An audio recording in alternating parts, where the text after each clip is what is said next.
Hey guys, quick little unboxing here. I've gotten a lot of questions about my Holosun aims, and especially asking like how it stacks up to other cheaper optics or more expensive optics.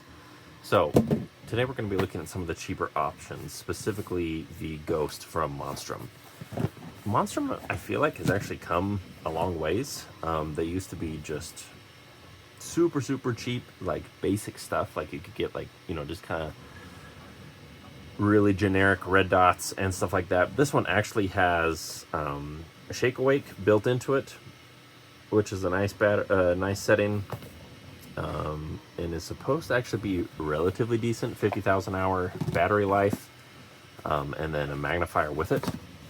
So you've got your red dot stuff there, lens cloth. The screws do have Loctite on them, so that's always nice.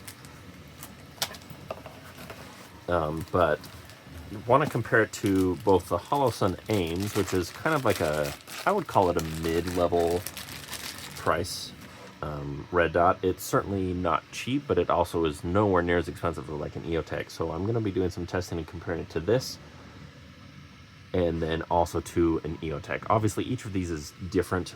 This is a little bit closer to, say, like the Aimpoint T2 or something like that, or like a Bushnell TRS 25 kind of profile, whereas the EOTech obviously is also a Holosun, or a holograph, sorry, holograph, and the Holosun is a red dot and all that. So there are some differences in them, but mainly just want to compare what you're going to get for a similar setup between all of these.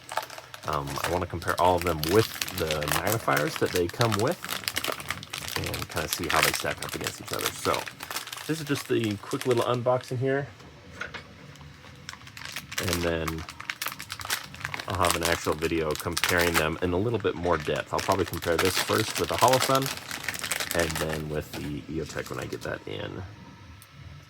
But initial thoughts, the flip to the side actually snaps pretty well. It seems to have a good, reliable hinge on there.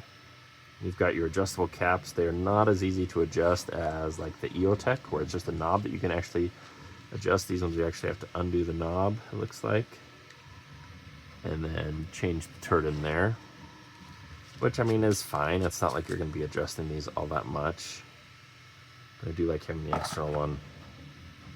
This one has your classic little, man, that's a stiff knob for your brightness, but whatever. There's your dot right in there. Let's see if we can line that up with the camera here. You can see the dot. Doesn't look like it. Oh, there we go. There's your dot.